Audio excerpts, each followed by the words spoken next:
അതില് ഇപ്പൊ ഗവർണർ പദവി വേണോ വേണ്ടയോ എന്നുള്ള ചോദ്യം, ഇതൊക്കെ നമ്മളൊരു 70-75 കൊല്ലമായി സ്വാതന്ത്ര്യം കിട്ടി.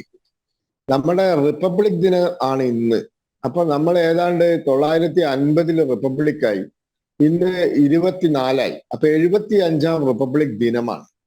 അപ്പൊ നമ്മൾ ഒരു കാര്യം മനസ്സിലാക്കണം, ഇവിടെ ഇതൊക്കെ ചർച്ച ചെയ്യപ്പെട്ട വിഷയങ്ങളാണ്.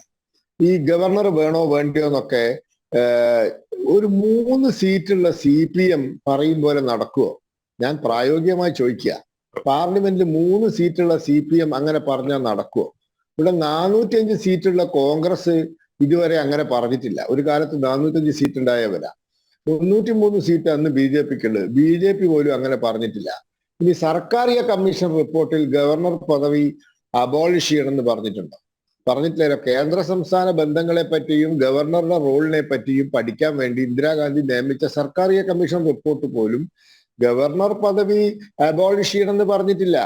അപ്പൊ ഇന്ത്യയിലെ പ്രധാന പ്രതിപക്ഷ പാർട്ടിയോ ഭരണപക്ഷമോ പറയാത്തൊരു കാര്യം ഇവര് പറഞ്ഞാൽ നടക്കുന്ന കാര്യമാണ്. ഇവര് പണ്ട് പറഞ്ഞിരുന്നെങ്കിൽ ഓക്കെ, അന്ന് ഇവർ ഇതിനെ പറ്റി ഒന്നും പറഞ്ഞിട്ടുമില്ല. ഇപ്പോഴാണ് അവർക്ക് അതൊക്കെ തോന്നി തുടങ്ങിയത്. അതവിടെ വിട്ടേക്ക്, അതൊന്നും നടക്കുന്ന കാര്യമല്ല. Let us speak about or talk about practical things. ഇനി 2, ഇവർ പറയുന്നത് ഭരണഘടനാപരമായ എന്താ പറയാ, ഞങ്ങളുടെ ഗവർണർ അത് പ്രകാരം പ്രവർത്തിച്ചാലും ഇല്ലെങ്കിൽ ഞങ്ങൾ മുന്നോട്ട് പോകുന്നു. ഞാൻ 1-2 കാര്യങ്ങൾ ചോദിക്കട്ടെ. ഇപ്പോ ഇവരിവിടെ പറഞ്ഞു പദ്ധതി വിഹിതം വെട്ടിക്കുറച്ചു. കേന്ദ്ര സർക്കാർ പദ്ധതി വിഹിതം വെട്ടിക്കുറച്ചു. അങ്ങനെ കുറയാനുള്ള സാഹചര്യം എന്താ സാഹചര്യം? 1971 സെൻസസ് പ്രകാരമായിരുന്നു ഇവിടെ പദ്ധതി വിഹിതം നിശ്ചയിച്ചത്. അതിന് യുക്തിയുണ്ടോ? 2023 നമ്മൾ 971 സെൻസസ് പ്രകാരം പദ്ധതി വിഹിതം അല്ലെങ്കിൽ നമ്മുടെ റിസോഴ്സസ് ഓഹരി വെക്കുന്നത്, അത് ഡിവൈഡ് ചെയ്യുന്നത്, അത് ശരിയുണ്ടോ? ഇപ്പോൾ 2011 സെൻസസ് പ്രകാരമാണ് ഇത് ഡിവൈഡ് ചെയ്യുന്നത്. ഇനി ഇപ്പോ ഈ കഴിഞ്ഞ കോവിഡ് കാരണമാണ് 21 സെൻസസ് നടക്കാണ്ട് പോയത്. നടന്നിരുന്നെങ്കിൽ 16-ാം ധനകാര്യ കമ്മീഷൻ ഒരുപക്ഷെ ആ സെൻസസ് എടുക്കുമായിരുന്നു. അപ്പൊ 3.88 ആയിരുന്നു കേരളത്തിന്റെ പെർസെന്റേജ്. 1971 സെൻസസ് പ്രകാരം. ഇപ്പൊ അത് 1.92 ആയി കുറഞ്ഞിട്ടുണ്ട്. എന്തുകൊണ്ടാണ്? കേരളം ഉൾപ്പെടെയുള്ള കുറെ സംസ്ഥാനങ്ങൾ നമ്മുടെ ജനസംഖ്യാ നിയന്ത്രണം ശക്തമായി നടപ്പിലാക്കിയപ്പോൾ മറ്റു പല സംസ്ഥാനങ്ങളും അതിൽ പരാജയപ്പെട്ടപ്പോൾ അവിടെ ജനസംഖ്യാ ശതമാനം കൂടുകയും നമ്മുടെ ശതമാനം കുറയുകയും ചെയ്തു. അതുകൊണ്ടാണ് അങ്ങനെ സംഭവിച്ചത്. അതിന് ആ കേരളത്തെ പീനലൈസ് ചെയ്യണം എന്ന് ഞാൻ പറയില്ല. പക്ഷേ എണ്ണം കൂടുതലുള്ളവർക്കല്ലേ നമ്മൾ റിസോഴ്സസ് കൊടുക്കേണ്ടത്. നമ്മുടെ പോപ്പുലേഷൻ കൺട്രോൾ ചെയ്തത് കൊണ്ട് നമുക്ക് ഒരുപാട് ഗുണം ഉണ്ടായിട്ടുണ്ട്. ആ ഗുണം നമ്മൾ അനുഭവിക്കുന്നതോടൊപ്പം നമ്മൾ ഇങ്ങനത്തെ ചില വിട്ടുവീഴ്ചകളും ചെയ്യേണ്ടി വരും. അത് ആരും ഉത്തരവാദിയല്ല, അതിന് ഒരു രാഷ്ട്രീയ പാർട്ടി ഉത്തരവാദിയല്ല. പിന്നെ ഇവിടെ പറഞ്ഞു, അതായത് GST കോമ്പൻസേഷന്റെ കാര്യം. GST കോമ്പൻസേഷൻ ഏകകണ്ഠമായി കേന്ദ്രം തീരുമാനിച്ചാണോ? അല്ലല്ലോ. GST കൗൺസിലിൽ ഐകകണ്ഠേന തീരുമാനിച്ച ഒരു വിഷയമല്ലേ. അതായത് 2017 ജൂലൈ 1 ആരംഭിച്ച GST സംവിധാനം, ആ സംവിധാന പ്രകാരം സംസ്ഥാനങ്ങൾക്കുണ്ടായ നികുതി നഷ്ടം അത് 2022 ജൂൺ മാസം 31-ാം തീയതി വരെ അതിന്റെ നഷ്ടപരിഹാരം കൊടുക്കുന്നതായിരിക്കും. അത് ഐകകണ്ഠേന തീരുമാനിച്ച വിഷയമല്ലേ. ഈ നിമിഷം വരെ GST കൗൺസിലിൽ ഒരു ഭൂരിപക്ഷ അടിസ്ഥാനത്തിൽ ഒരു തീരുമാനം എടുത്തിട്ടില്ലല്ലോ. അപ്പോഴല്ലേ ഇപ്പൊ പറഞ്ഞല്ലോ, നിർമ്മല സീതാരാമൻ കൃത്യമായ മറുപടി കൊടുത്തിട്ടില്ല. ആരാ പറഞ്ഞത്? എന്താ NK പ്രേമചന്ദ്രന്റെ ചോദ്യം? NK പ്രേമചന്ദ്രന്റെ ചോദ്യം 4500 കോടിയിലധികം രൂപ കേരളത്തിന് GST നഷ്ടപരിഹാര ഇനത്തിൽ കിട്ടാനുണ്ട് എന്ന് പറയുന്നു.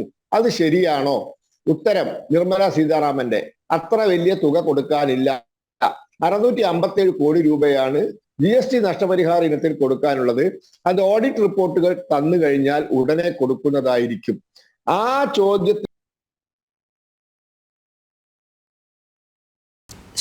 ശ്രീ പത്മനാഭൻ, താങ്കളുടെ ഓഡിയോ കേൾക്കുന്നില്ല, മ്യൂട്ടായി എന്ന് തോന്നുന്നു. പാർലമെന്റിനെ തെറ്റിദ്ധരിപ്പിച്ചു എന്ന് പറഞ്ഞിട്ടുണ്ടോ? പറഞ്ഞിട്ടില്ലല്ലോ. അപ്പൊ ആ ഉത്തരം അവിടെ വാലിഡായി നിലനിൽക്കുകയാണ്.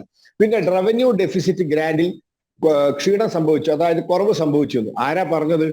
14 സംസ്ഥാനങ്ങൾക്കാണ് റവന്യൂ ഡെഫിസിറ്റ് ഗ്രാന്റ് കൊടുത്തത്. ആ 14 സംസ്ഥാനങ്ങളിൽ 2ാം സ്ഥാനം കേരളത്തിനാണ്.